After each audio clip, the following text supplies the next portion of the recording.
Yo, yo, what's going on, y'all?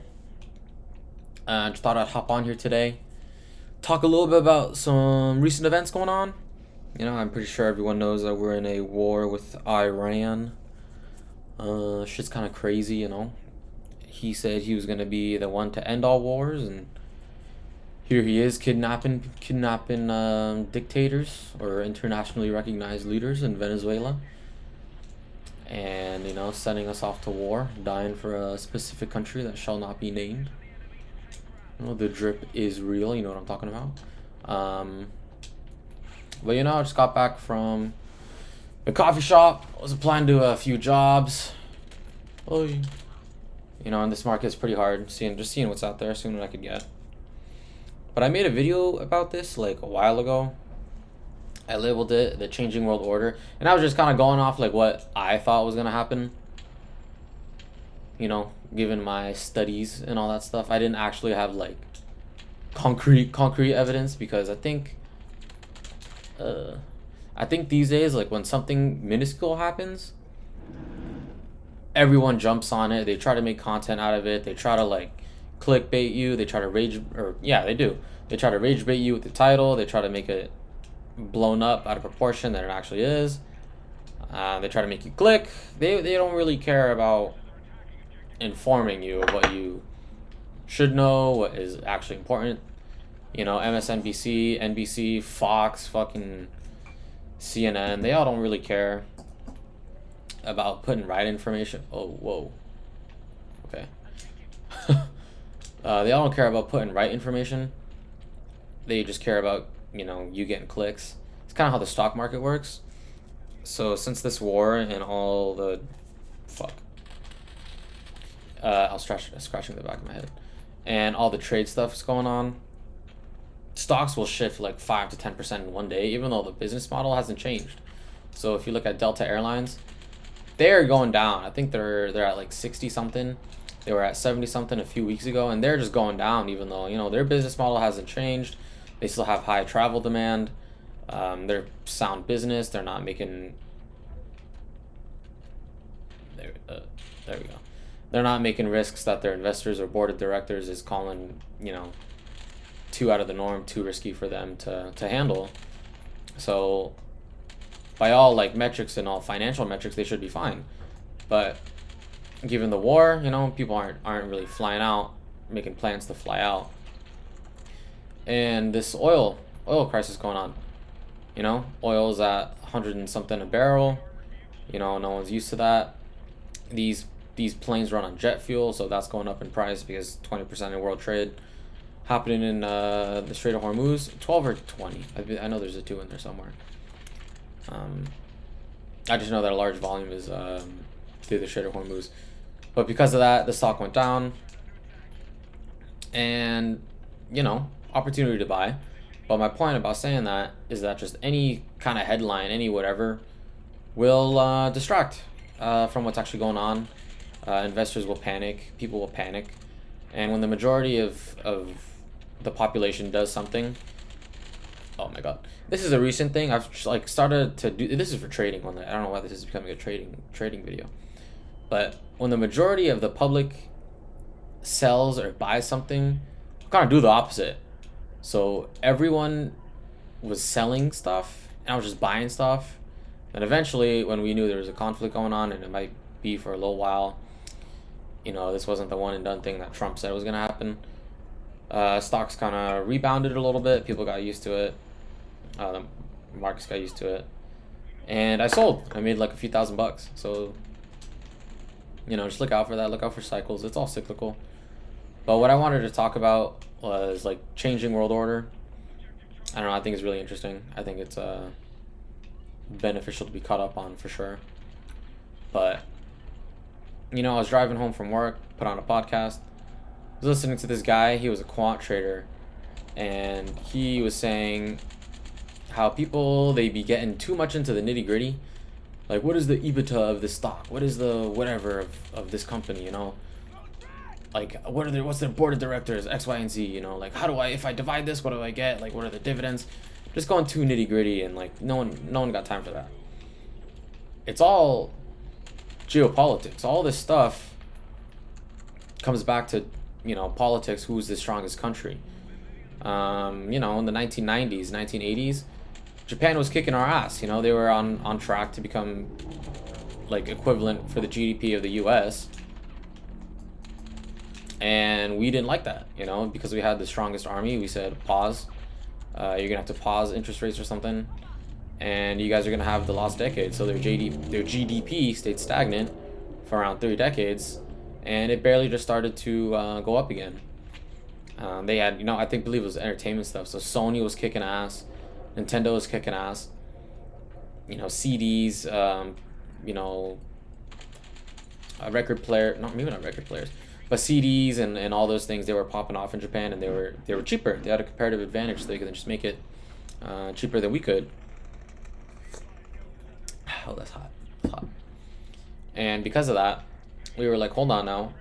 Japan is kind of a vassal state of the US, of us. We don't want that. Or we don't want your GDP surpassing us, so no. We're going to kind of just put you in your place. And we could at the time, because we just had the greatest military, or it was said that we have the greatest military capabilities. I don't know. I'm watching this war like play out now, and I don't we're definitely not bad, that's for sure. Like, we definitely probably got the strongest military. I just don't know if it's as I thought we were impenetrable. That is not the case. F-35 got hit. We lost 3 F-15s. And the KC-135 oil tanker. Very sad, No one likes to see people die. Neither do I. But anyway, we could just kind of tell them what to do, because we had the guts, we had the gall, and we had bombs. If you don't do what we're gonna say, we're gonna bomb you. China was acting up, and we just put an aircraft carrier. Like, aircraft carriers, since the end of World War II, are like the immediate shut up. Like, you can't really compete with them if you don't have them. So we just drive one of those through East China Sea, and people stop acting up. Russia has one. France has a nuclear powered one. China has one. It's no longer the case these days. The United States may have like 10 in service, but people just got things that the US has, and we might be like more scientifically advanced and more technologically advanced, but people are catching up. At least what this war will do is give us what this war will do will give us some combat experience, which is good for the inevitable next conflict, which is never good. But that's what we used to do, and because of that, everyone wanted to invest in us. They thought, hey, the United States is a stable place. They got stable businesses. They got businesses that grow, most importantly. The S&P is going to give you 8% returns year by year. That was the expectation. That was what most of our parents grew up with. That's what if you're 23, kind of middle of Gen Z, that's what you were told in the beginning of when we gained consciousness one day when we were 5, and we learned about, maybe not learn about investing, but we learned that, like, oh, there's like a market, like a bigger general market. It's not just trading Pokemon cards or Beyblades on the playground, which I wish it was, but it's not. We learned there's more stuff going on, and it used to just be kind of like a rule. Put 5K into the S&P, you get 8% returns. What's 8% of 4,400? You get $400 in return. Or I might be fucking stupid. I don't know. Well, you just get 8%. Whatever 8% of.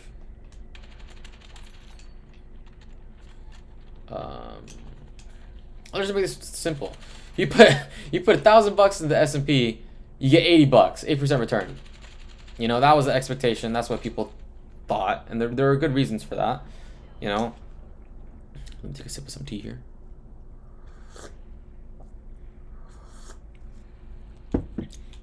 Cars. We had really good car industries. We had really good tech industries, although China and Taiwan are competing with that. Tech is the biggest thing these days. We had cars, we had good travel. You know, you have amazing national parks because we like to take care of them, or some administrations like to take care of them. Not this one. Um, you know, we got Yellowstone, we got Grand Tetons, Smoky Mountains. We just got good travel, or we used to until we became a laughingstock. But anyway, good travel, solid businesses, solid financial businesses. We got not maybe mega cities, but we got, you know, Los Angeles, San Francisco, tech hub, Silicon Valley, Chicago, New York, Financial Valley. You know, Wall Street is on New York. We had sound financial systems. We still do. You know, I'm not saying that we're going down, we're turning third world. That's not what I'm saying at all. But times are changing, and I don't think we can no longer guarantee the collective safety of the world. We're slowly losing our position as global hegemon, month after month. Oh fuck! I didn't even see that. But you know, that's what I believe. Our generation, we got kind of, maybe we got too interested in the wrong stuff. We're like too busy fighting each other. You know, socially, politically.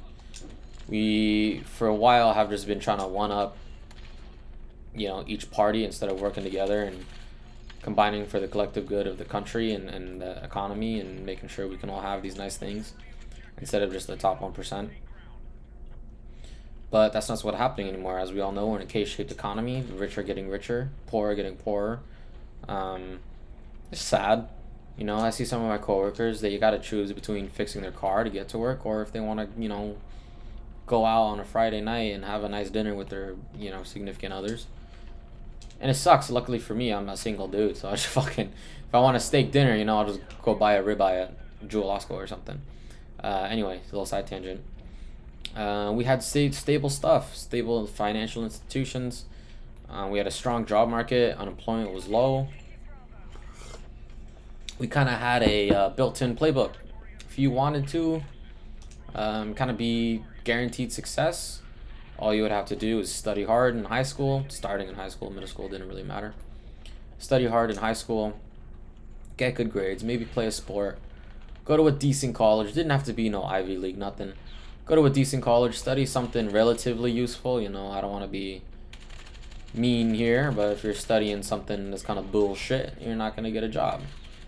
Or maybe like a high paying job. If you don't want a high paying job, say, hey, I want to become the best damn artist I want to be, and you get an art major and you're a goated art person, good for you. But if you're like, I want to be a goated artist and make $1 million a year, not going to happen, you know, for the most part. Most artists, they become famous after they die because their stuff, oh fuck, because their just stuff just becomes more rare, you know. So you study something good, get decent grades, you know, network a little bit. Maybe your last year you get an internship, and then you get a job.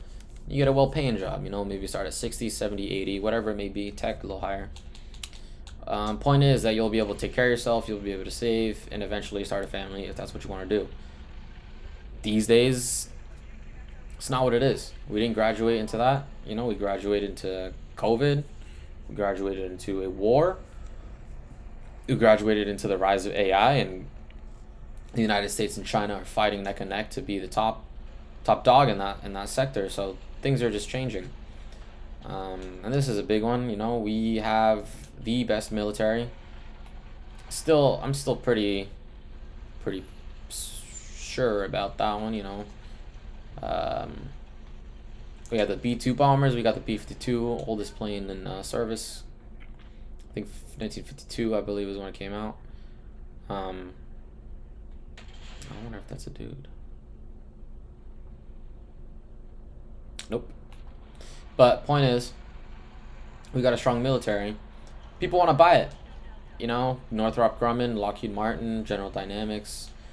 These are all top companies that, you know, kind of guaranteed that we would be selling our stuff to our allies. You know, we were in NATO, and maybe it wasn't fair, you know, because maybe we were paying too much, however you feel about that.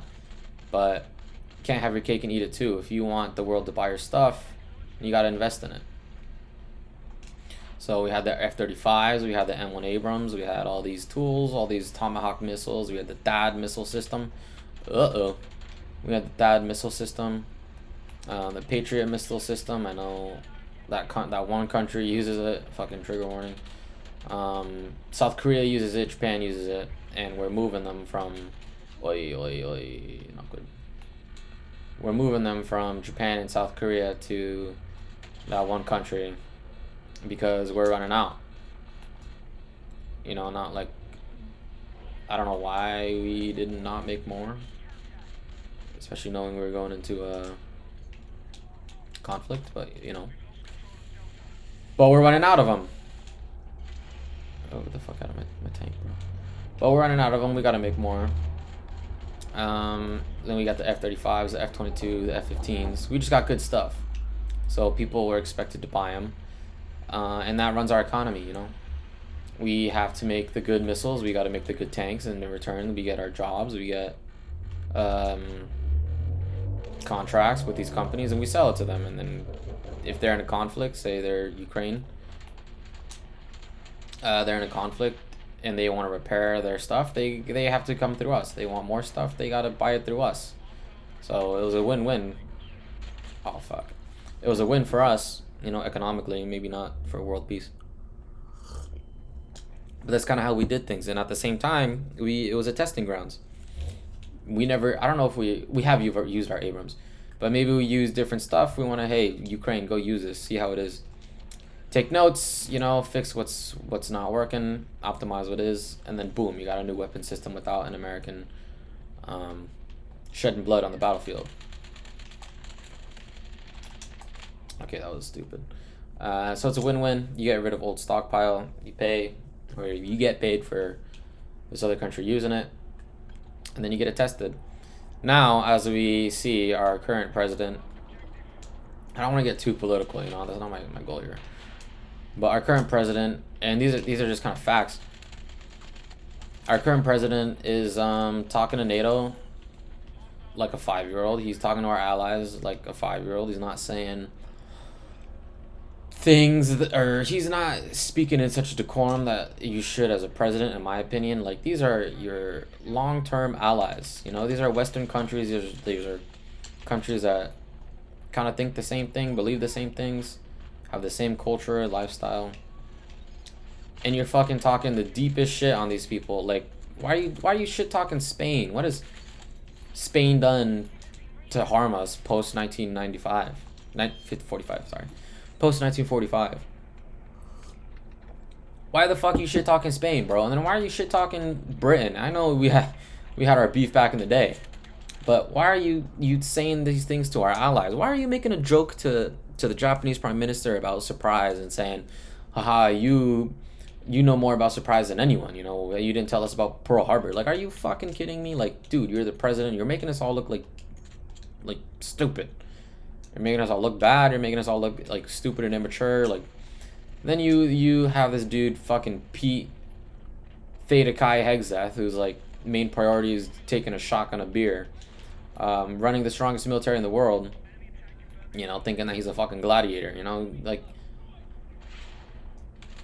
that's just this cabinet, you know, like, Democrat, like, same issues with everything, you know, it's politics. No, you can't please everybody, but you're making fun of our allies. I hate that. You're making fun of our allies, you know, telling people to help out, open the Strait of Hormuz. Shocked that they're saying no. Like, the U.S. spent 70 years building this huge ass fucking empire, and this one fucking dude is crumbling it in 4 years. You know, fighting a war that we don't even really need to be in.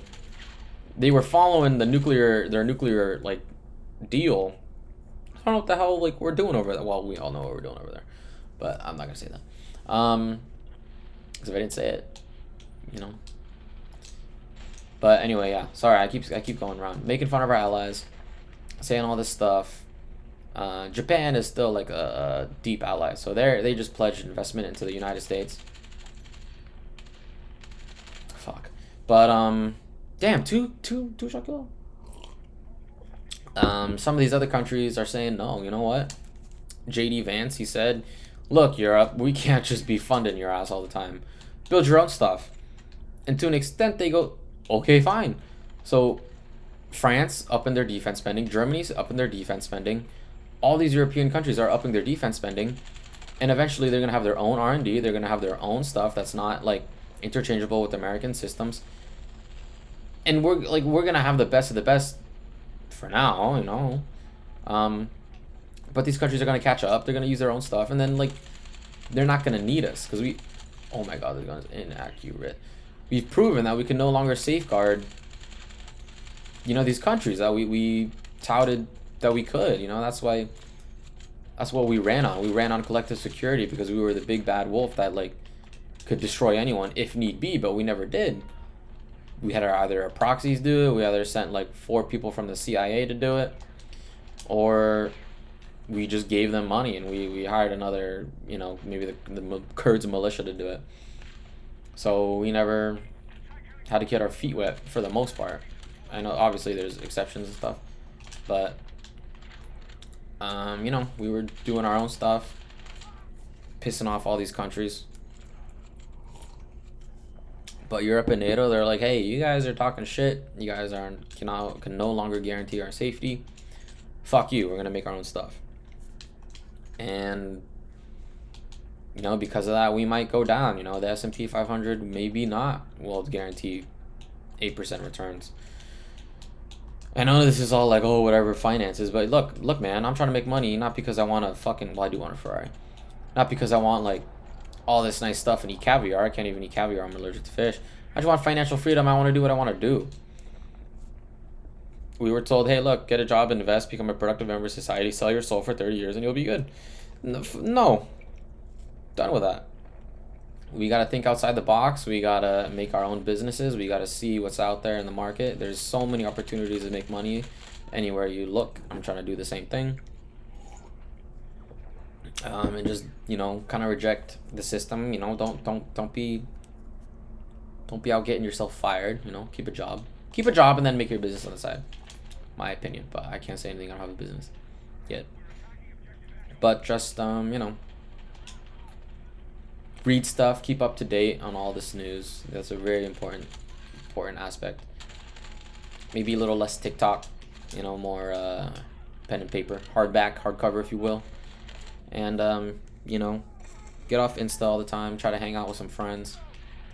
Very fortunate to have a couple of really good close friends that are willing to come out, fly from the West Coast over to Chicago, and come hang out with me. So I really do appreciate it. It makes me feel good, you know, good and warm inside. But yeah, just try to hang out with people, get off your phone, and stay up to date. Read all this stuff. Maybe invest in some other countries that you're finding. Maybe the Nikkei in Japan. Maybe the Swiss market. You know, Swiss always stays neutral. And hell, even China. You know, I have a lot of Chinese friends that are very nice. They're not the terrible people that media makes them out to be. They're just looking to do mean things, steal your jobs. That's not what they're doing. They're better at you, get better, you know. But yeah, things are changing. Seriously, things are changing. You can see it firsthand with all this stuff. Other countries are making big plays. China's making big plays. Brazil, you know, they got raw earth. Africa, they also got raw earth. That's why a lot of people are over there fighting for 50 and 16, 51 and 16. Not bad. But yeah, things are changing. Anyway, thanks for listening. Hope you guys have a good day. See you guys on the next one.